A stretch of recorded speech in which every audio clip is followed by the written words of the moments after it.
जो हमने अभी अंग्रेजी में बताया था उसको हिंदी में भी बता दूं।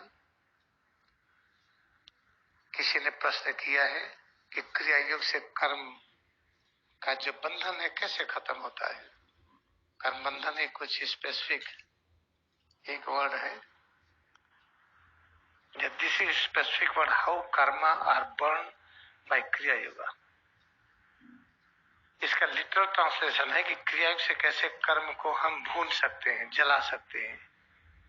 ये जलाना भूनना ये एक वायलेंस का थॉट है।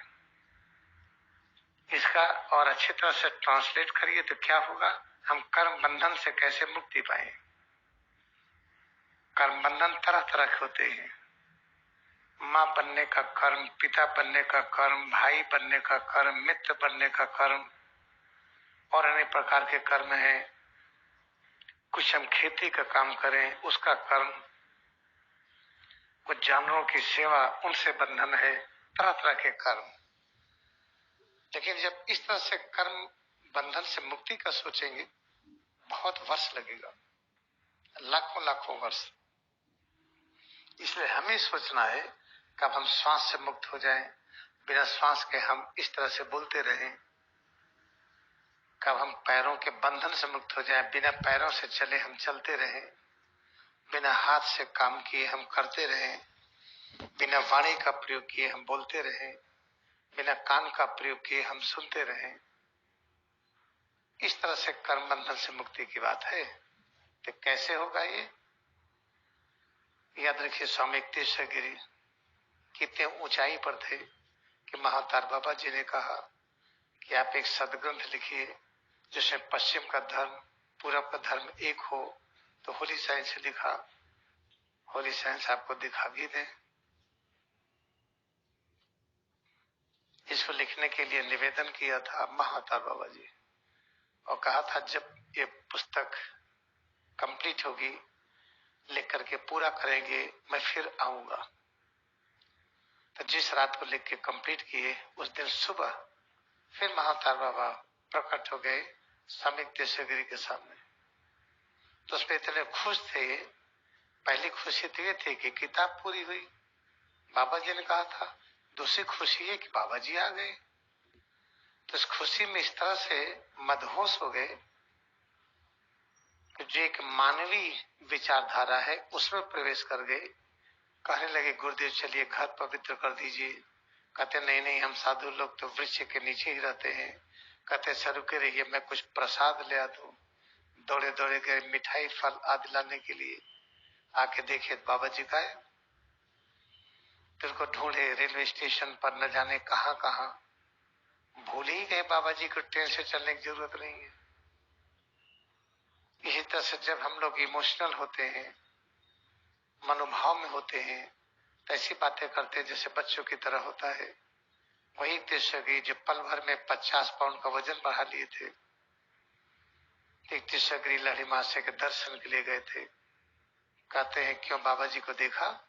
कहते नहीं गुरुदेव मैं तो देखा नहीं। कहते देखो ना दरवाजे के पास। गए देखे, कह वहां तो नहीं है। कह इधर आओ। बुला करके ब्रह्मध्य स्पर्श किए, बाबा जी दिखाई पड़ने लगे। तो बड़े खुशी के प्रेम में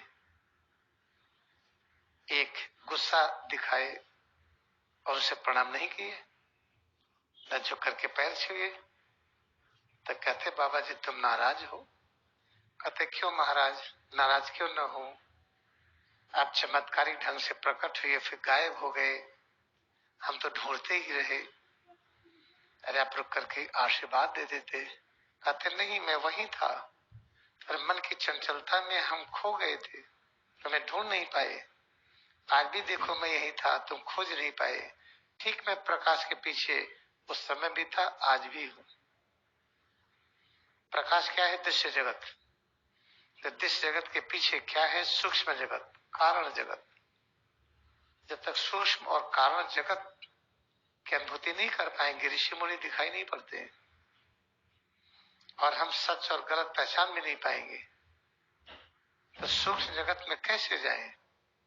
देखिए सुषुम्ना है, सुषुम्ना में प्रवेश करना सूक्ष्म जगत में प्रवेश करने की क्रिया है। इसके अंदर वज्रा नाड़ी है, फिर इसके अंदर चित्रा नाड़ी है। तो ये सुषुम्ना वज्रा चित्रा, इसके अंदर हमें प्रवेश करना है। तो तर्क वितर्क कहता है हम यहाँ पर ध्यान करें या इसको पकड़ करके इसमें एकाग्र हो, क्योंकि प्रवेश यहाँ करना है। लेकिन प्रैक्टिकली क्या होता है, जब आप भ्रमंड पर एकाग्र होंगे तब सुषुम्ना में प्रवेश कर पाएंगे। तो सामान्य लोग सोचेंगे ये समझ में नहीं आता, इसीलिए समझने का प्रयास न करिए। आपको तैरना सीखना है, पानी में उतरिए किसी गुरु के साथ जो डूबे ना, आपको डुबाए ना और खतरे में न पड़िए। और फिर पानी में उतर करके धीरे धीरे जैसे कहा जाए वैसे तैरिए। आप पढ़ करके समझ करके तैरना नहीं सीख पाएंगे। चलो हम तो आर्किमिडीज का सिद्धांत पढ़े हैं, शरीर हमारी तभी तैरेगी जब इसे हम पानी को डिस्पर्स कर दें। इसका जो वजन है उसे ज्यादा मात्रा में जब पानी को हम बहाएंगे तब शरीर तैरेगी। तब चलिए तौलिए कितना शरीर है, कैसे पानी को ढकेलेंगे, इसकी वजह से ज्यादा कब होगी तो तैरेंगे। वर्षों लग जाएंगे सीखने के लिए। इसे किसी एक्सपर्ट के साथ पानी में उतरिए और जैसे कहे हाथ पैर चलाइए। तो ठीक वैसे ही अगर आपको आध्यात्मिक विज्ञान सीखना है तो आप अभ्यास करिए।